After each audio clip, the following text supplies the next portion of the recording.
Hello everyone, welcome to English Shorthand classes. Exercise 92. Get ready for dictation. Start.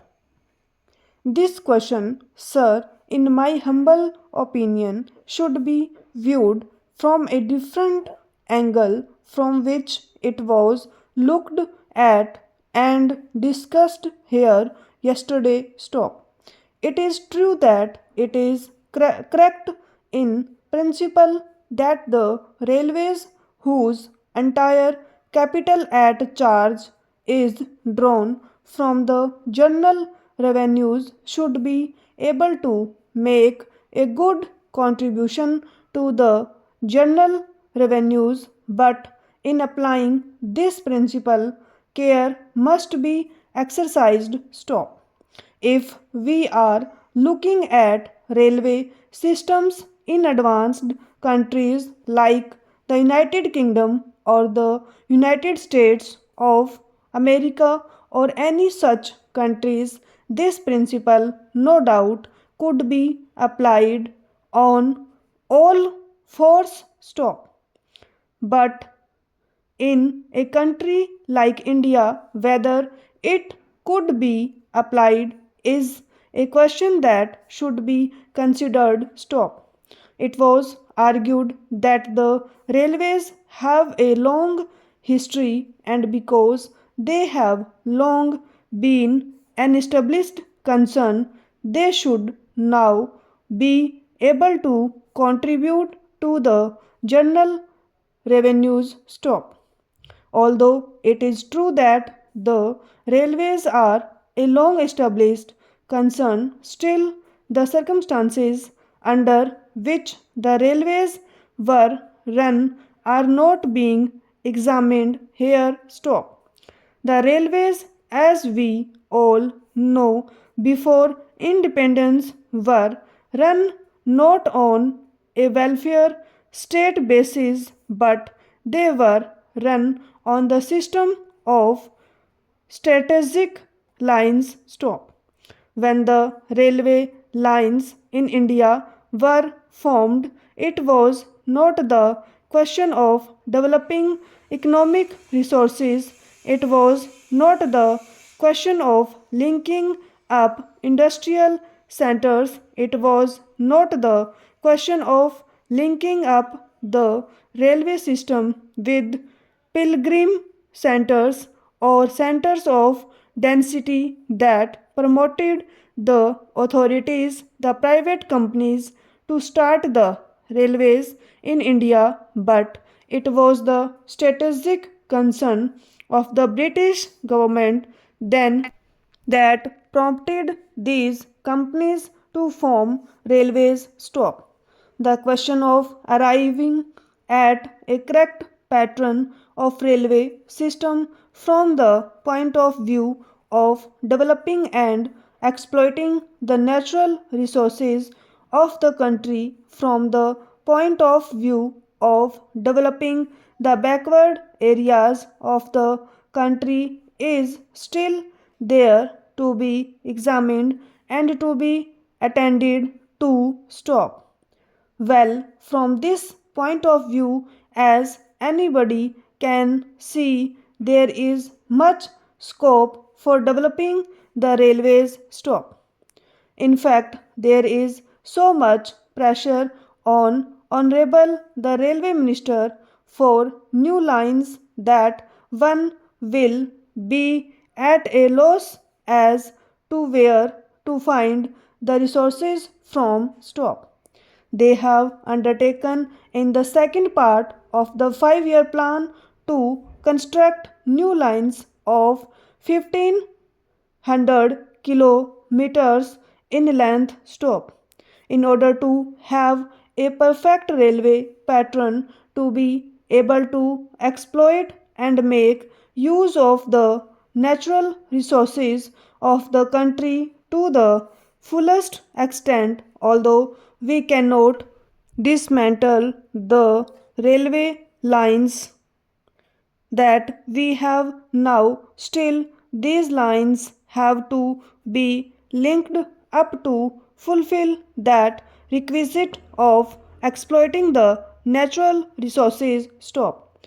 So, my point in bringing out these arguments is to show that the railways have a full development program on their hands and they need funds stop. They can no longer draw from the general revenues or the country as the railway finance is separated from the general finance stop.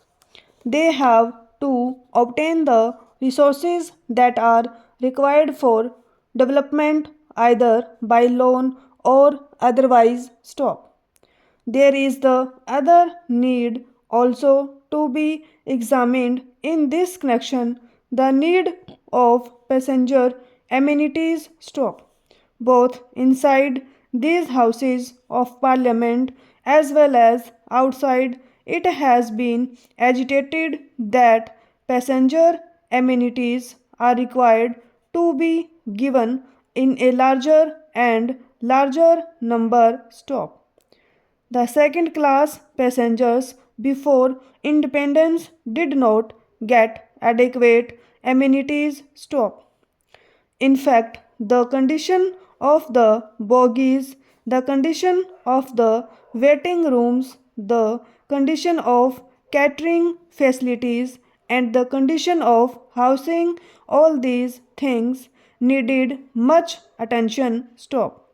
Although the railways have now taken up the amenities program and according to the recommendation of the convention committee, we are now earmarking rupees 3 crores per annum for this purpose. Still, I think it is totally inadequate stop.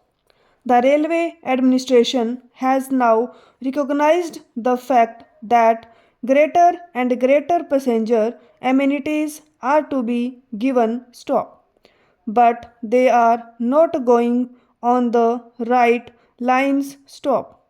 I may make this statement clear by saying that they are not following proper lines with regard to the amenities that are to be given stop. I will take just one example and point out how they fall short of the requirements stop.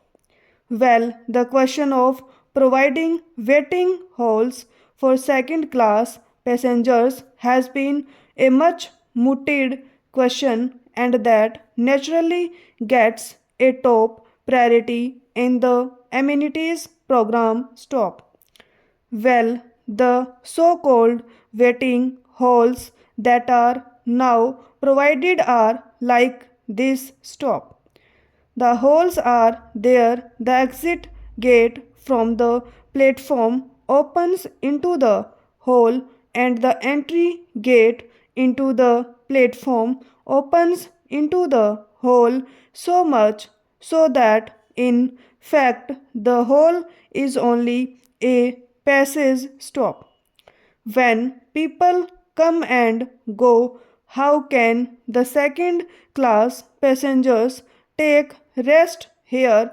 Question mark. That is a question which I have not been able to understand stop. Secondly, for the passengers who have to wait for a number of hours in these halls, necessary sanitary facilities should be provided stop. Now, the sanitary arrangements may be inside the platforms where the waiting passengers cannot go stop. And if they go and commit nuisance outside, the policeman will be there to hold them up and prosecute them under the police regulations for committing nuisance stop.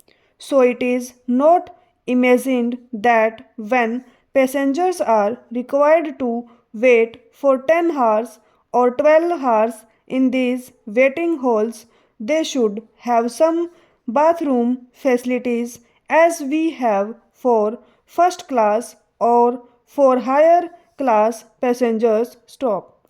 That thing has not been visualized stop. Even for our cattle sheds in our houses, we have doors and windows, but here for these second class waiting halls, there is neither a door nor a window nor an enclosure stop. This I say to draw the attention of the authorities to think of these amenities in their proper proportion stop. Their estimate of the requirements of funds for these amenities is an underestimate stop. The needs for increasing the amenities are large stop.